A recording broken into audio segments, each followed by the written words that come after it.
Welcome to another episode of the super awesome game review show. We are back, or I am back, it's just me I guess, and today we are reviewing Gears of War 4 for the Xbox One, and I guess Windows 10 on PC if you want to count PC. Yeah, nah, we're not going to do that. Oh my god, I'm kidding. Would you calm down? It was a joke. Shit.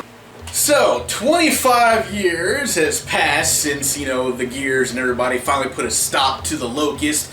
Those guys that were plaguing the world of Gears for many years. They're at war from back and forth. And they finally did away with it. They killed the Queen.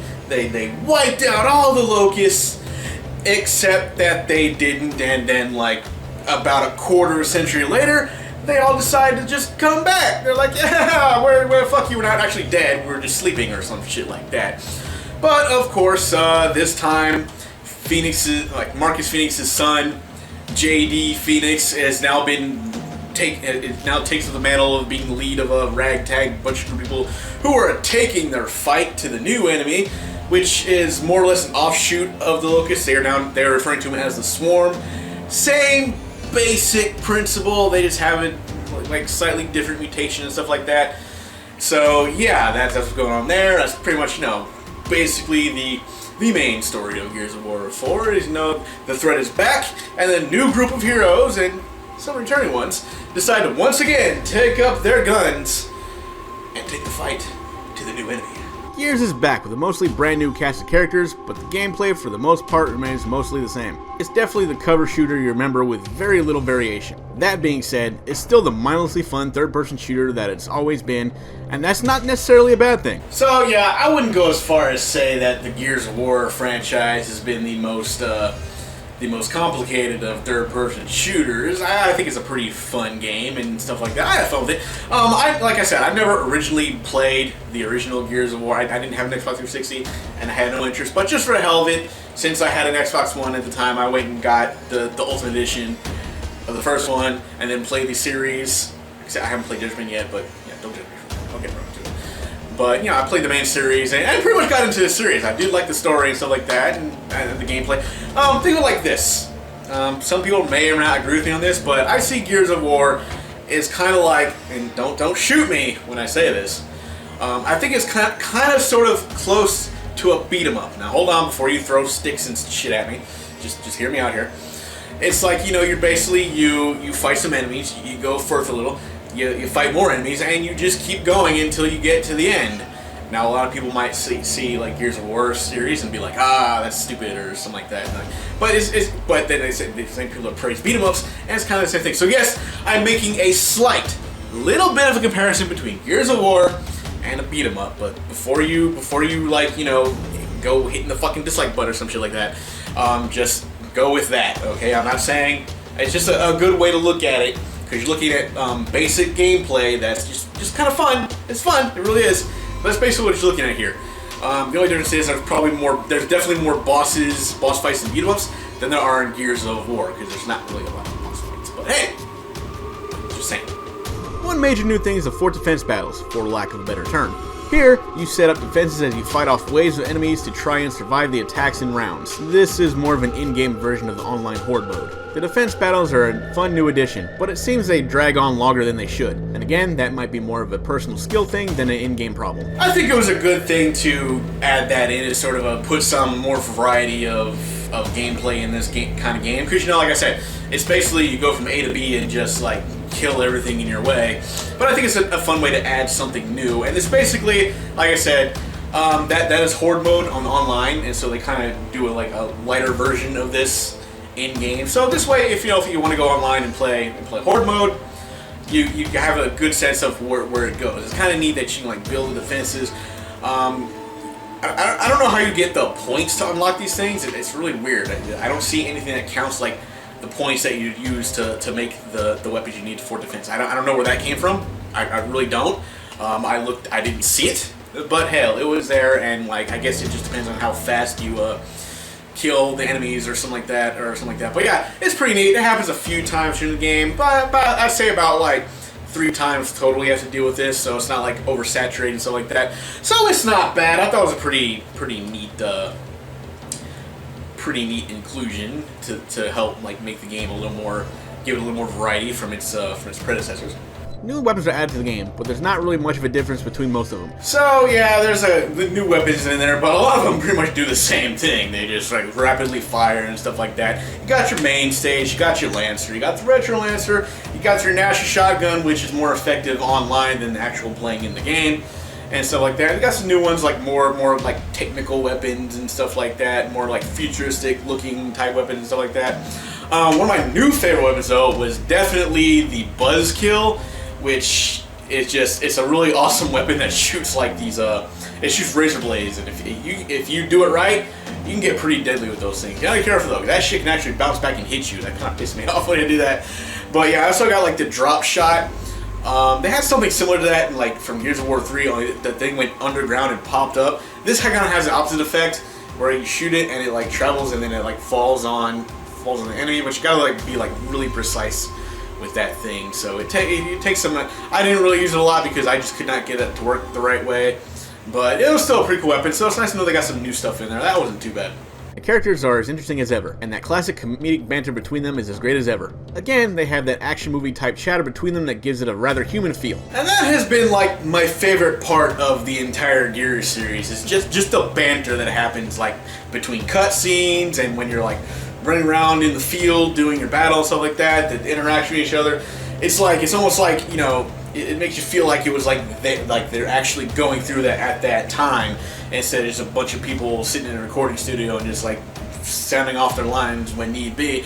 But they put it together like really good. I always like that. I like the way the characters introduce each other. They're like, you can tell they would die for each other, but at the same time just say fuck you to each other. But you know, they would just be there. It's just the way they do it. I thought it was like really neat. I always like that about the series, is they just talk shit back and forth at the same time. They're like just in there and they're buddies and stuff like that. I just like the way they talk to each other. Like, I always thought the dialogue was pretty good. You know, just like that, like I said, like the shit you'd see in like action movies. Like the smart ass, they say stupid things. They're in a dire situation and they're trying to keep their sense of humor to survive it or something like that. That's what I always liked about the Gears series. It's just like the way the characters are. I always thought that was neat. I liked it. That was kind of cool. Gears of War 4 is the same straightforward third-person shooter it's always been. But it's still fun as hell, and sometimes that's not such a bad thing. So yeah, I think all in all, Gears of War 4 is a good entry in the series. I did think it was, I did like it. I thought it was pretty good. I'm not gonna say it's perfect. It was pretty up there though. I did like it and stuff like that. I did feel that I thought at least playing on normal it was a bit too easy. I mean, you know, stuff like that. For the most, I don't think I really died that much. Matter of fact, like even during like the final boss, I only died like once because I wasn't like 100% sure of what I was supposed to do yet. But like you can pick it up pretty quickly and stuff like that. But yeah, it's really not that easy to die in this game unless like the enemy gets a really good shot on you. Yes, of course, there's a couple times where enemy will, if placed right, especially with the fucking drop shot. It's like they can do like a one-hit kill if they get you right and stuff like that. For the most part, it's like really easy to not die because you'll go in that mode, and most of the time the characters are able to run up and revive you, and you can revive them. So it comes out pretty good. So, but yeah, so like I don't think there's much of a challenge there, but at the same time I don't think you want to get too frustrating. But yeah, so I don't think the difficulty was all that great. I thought it was pretty straightforward and easy and stuff like that. But then again, I guess you plan on harder difficulties. It'd be a bit harder, but like I always play my first playthrough on normal. But anyway, there's that, and the AI enemies are a little bit smarter this time, but it kind of pissed me off because they'd always like be out of range. I mean, there'd be times they'd be right in front of me, and somehow they'd still find a way to like get out of the way, and I miss them. But I don't know, that's just a fuck. Maybe that's just me. Maybe I'm not really that good at close combat or fighting these things. I don't know. But yeah, they have some pretty cool new monsters in there and pretty cool ways to fight them. I don't want to say too much, but like the last chapter of the game was just completely fucking badass. I don't want to ruin it, but believe me, when you get there, if you play this game, I thought it was pretty awesome just how they handle it. I really wish I could talk about it, but I like to keep my reviews spoiler free, but at the same time, like I said, I think like the last chapter of this game was just like, it was just pretty fucking awesome what you can do, like the way the last chapter it plays out, what you can do. So yeah, I don't know, I think it was a pretty bad game. I like the fact they added like, you know, they added those new the fort defense systems, or horde mode, or what you want to call it. I don't know what to call it on the in-game version or whatever. And they did a couple of like on rails type of thing. You know, there's like one scene where like you're riding on a motorcycle and there's this big fucking plane that you have to fight or something like that. You have to take down this giant plane as it's dropping, trying to drop shit on you, and you're on these motorcycles. It's pretty much automatic. You just control like the shooting.